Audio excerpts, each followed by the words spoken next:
Shalom, shalom. It's your brother Shawab. First and foremost, I want to give all praises, all honor, and all glory to the Most High God Yahweh, Ba'ashem Hamashiach Malaki Hawashai, Ba'ashem Makakwadash. Just a quick, and I mean quick this time, a quick lesson on why translations are important. There's a few examples I could go into. I'm probably going to remake this video and make and drop more, or not remake per se, but extend in a separate video, expand on this point and drop some more examples. But I'm just going to be quick now because if you watched the last video, you'll know I'm just in a weird mindset today. My brain it's not staying focused. Like, my mind is all over the place. I don't know what it is. My mind's been going 125 miles per hour today. I just need to relax, basically. I've only just finished work, really, an hour ago.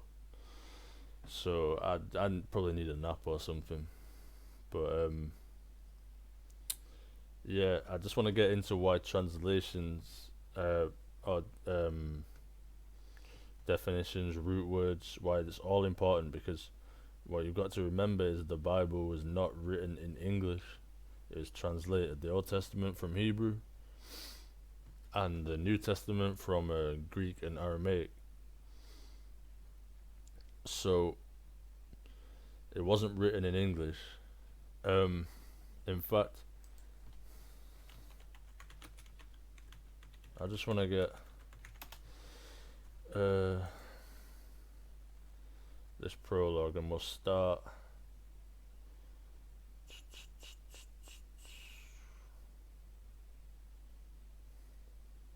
Where should I start?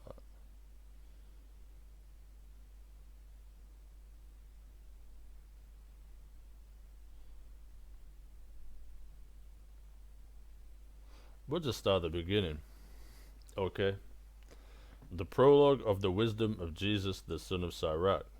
Whereas many and great things have been delivered unto us by the law and the prophets, and others that have followed their steps, for the which things Israel ought to be commended for learning and wisdom, and whereof not only the readers must needs become skillful themselves, but also they that desire to learn be able to profit them which are without, both by speaking and writing.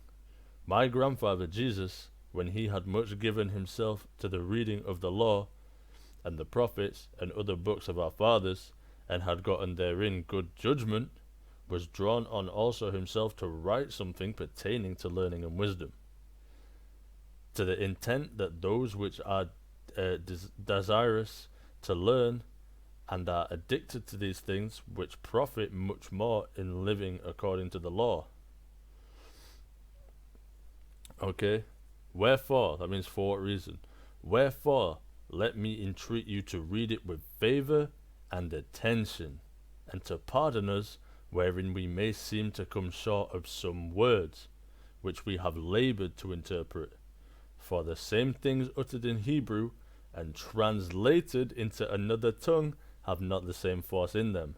And not only these things, but the law itself and the prophets and the rest of the books have no small difference when they are spoken in their own language.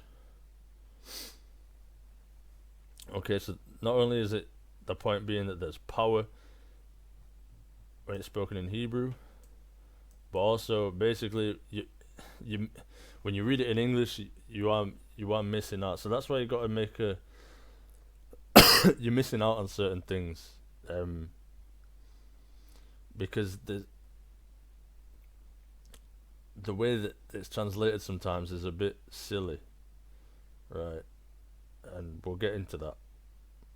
But basically, that's why you've got to be diligent at looking at your translations. Not so much saying that you have to learn Hebrew, Paleo Hebrew, I mean, but it would be a plus. Like, definitely do your best and learn as much as you can in the about Hebrew language, grammar, everything like that. In fact, a good app for that. Well, so iBooks. This is a good website concerning Hebrew. All kinds of categories. Where they at?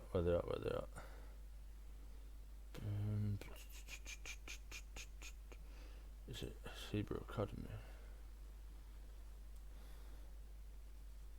this is mad. What is happening here?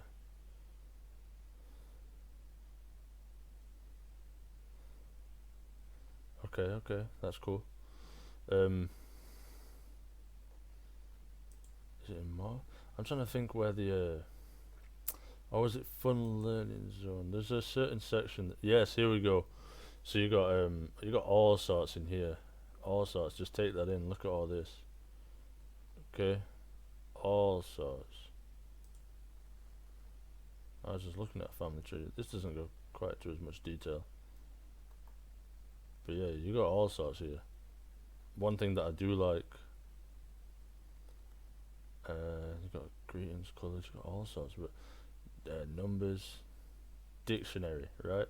This is very useful, but don't just like think that you can just memorize all the, well, start with, you got like Yahawada, Banyaman, I thought it was Banyamayan, but Lawaya, Shamaiwan, you know, you got all of this, Yasharala, Israel, power, you got all this, but you also got a whole A to Z of words, right?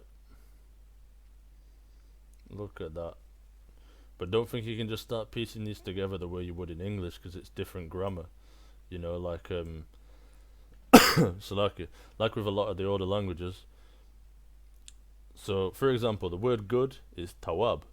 The word morning is bawakwa. Barakwa. Bawakwa. That's it. Bawakwa. Right? So, I got a bit tongue tied just then. The word morning is bawakwa. And the word good is tawab. So, but you wouldn't say tawab bawakwa, as in good morning. You would say morning good, as in bawakwa tawab. The adjective comes after. Okay, so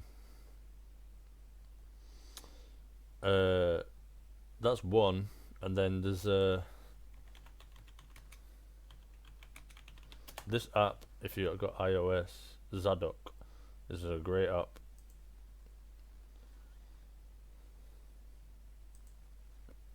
All kinds of categories for learning words and phrases, hearing and speaking the language, understanding the greetings, and that's not all. There's loads on this app.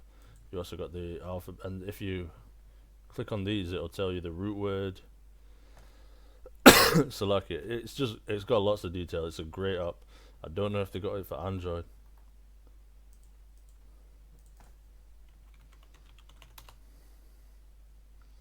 It looks like they do. I don't understand Android. I don't know if all this is. I don't know. I've got iPhone, but it looks like they do have it. It's a great app. I definitely recommend that. But yeah, the translations are sometimes a bit silly, right? And I'll give one example in a second. But this is why you want to, like I say, if not learn the language, which is definitely a good thing to do. You definitely want to learn Paleo Hebrew if you can, as much as you can. Be diligent. But also, if not, at least check your root words. Okay, because it'll grant you a lot more understanding. As we just read in here, right? You'll do a much better job. Okay, you'll gain a lot more if you check your root words, because sometimes it can seem real simple.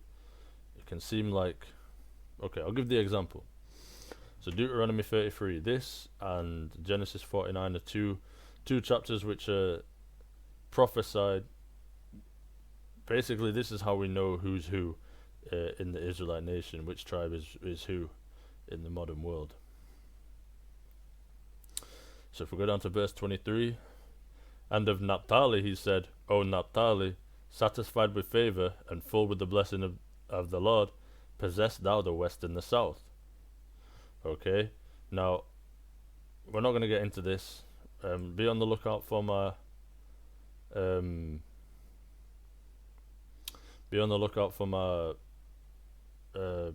well, I'm doing the 10 tribes, 12 tribes breakdown.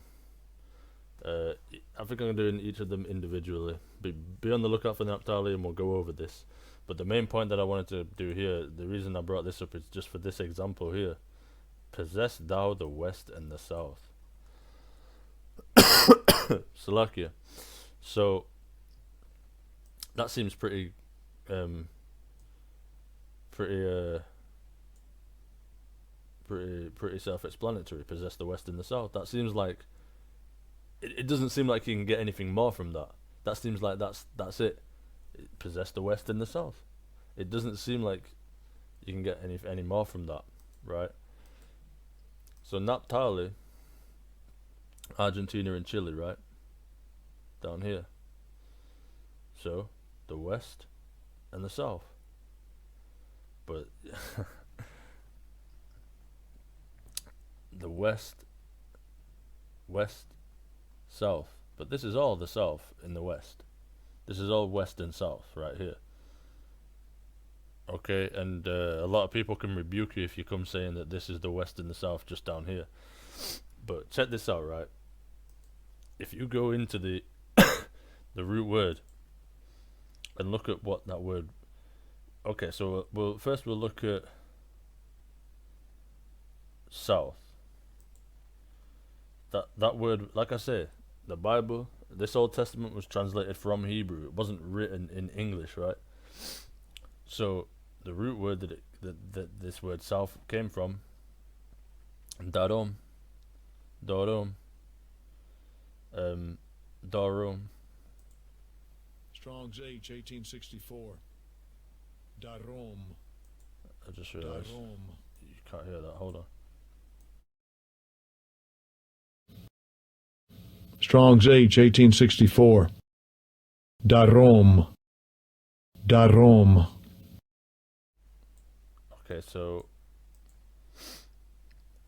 south is what they translated that to. It's the south. That's the translation. That's what this means. It means south. Okay, so that's simple enough, right? It says south. It says possess thou the west and the south. But let's go into that word west, translated from yam. Now, if brothers know, if you already know, then you know. You're looking at that and saying yam, really? But for those of you who don't know, watch this. For those of you that don't know, this is why some brothers might have just turned their head at the word yam being here. Bear in mind west, right? So like this is pretty cut and dry, right? South, darom, south. You go into the word west, being yam. What does yam mean? Let's have a look. Sea. Now how the hell did they get west? See what I mean by some of these translations are just a little bit silly? How the hell did they translate yam, meaning sea, into the word west? Why didn't they just put sea? Why did King James write, and his little crew, why did they write that? I mean, obviously it's the mystery of the Lord that we're to seek out, so all praises. But the word yam means sea, and they translated yam to west. Okay, and there's other instances where 321 times yam means sea. So when you have that understanding, possess thou the sea and the south. So in this dwelling place, well, just in the world altogether, what is the most south-reaching part?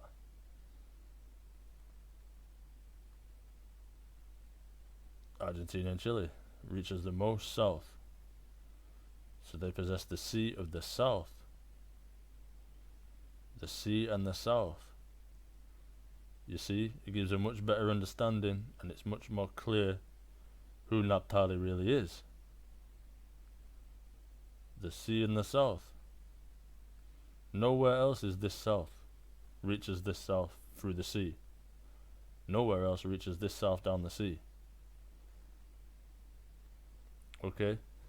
So that's why you've got to be diligent. Here we are. For in after it was talking about didn't have the same force in them and all this. For in the 8th and 30th year coming into Egypt, when Euergetes was king, and continuing there some time, I found a book of no small learning, Therefore I thought it most necessary for me to bestow some diligence and travail to interpret it. You gotta be diligent and travail to interpret. Okay, so like I say, you read that, you be like, oh, possess thou the west and the south. Seems simple enough. Nah, you gotta be diligent. You gotta be like, hold on, let me double check all these words.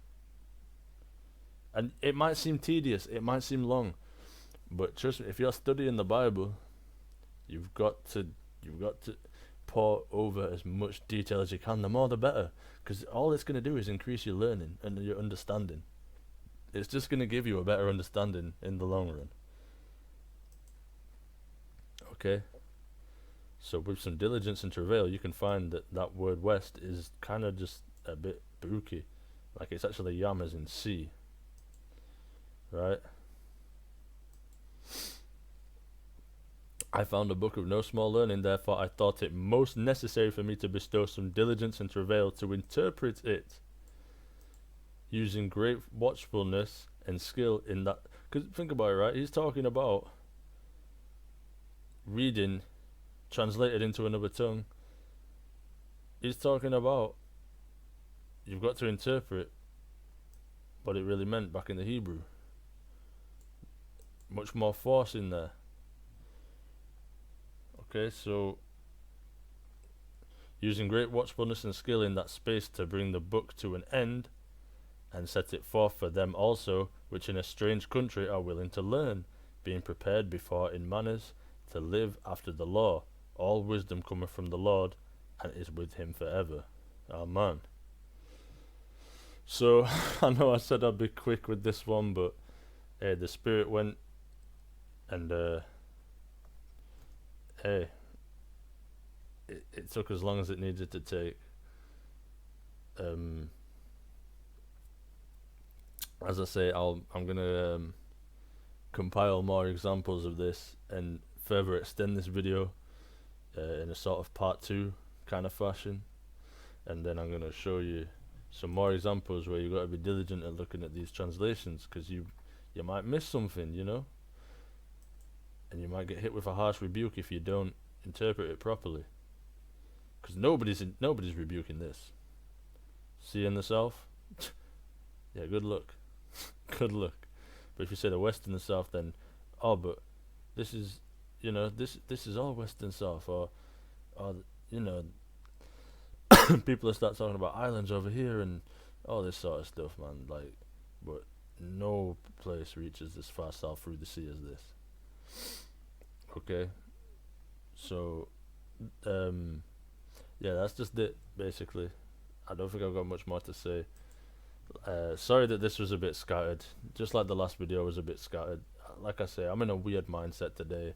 I think I'm about to go for a nap, try and like just relax a little bit, stop my mind from going 250,000 miles per hour like it is at the minute. Like, it's crazy. Like, I don't know what, I feel weird today, but nonetheless, I'd said to myself that I'm gonna make these 2 videos today, so could have probably done a better job if I'd have just waited, but it was nagging on my spirit that I had to get this done. So yeah, those are the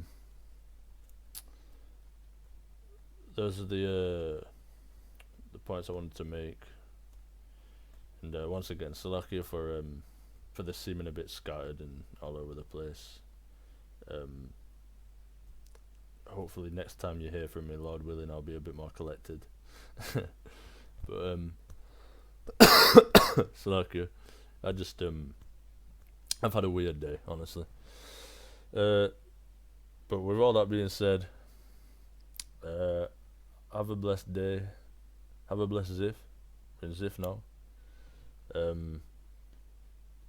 Yeah, stay meditating, stay diligent, stay learning, and stay blessed. I want to give all praises to the Most High God, Yahweh, Ba'ashem, Hamashiach, Malaki, Hawashai, Ba'ashem, Rakak, Wadash. Yeah, Shalom.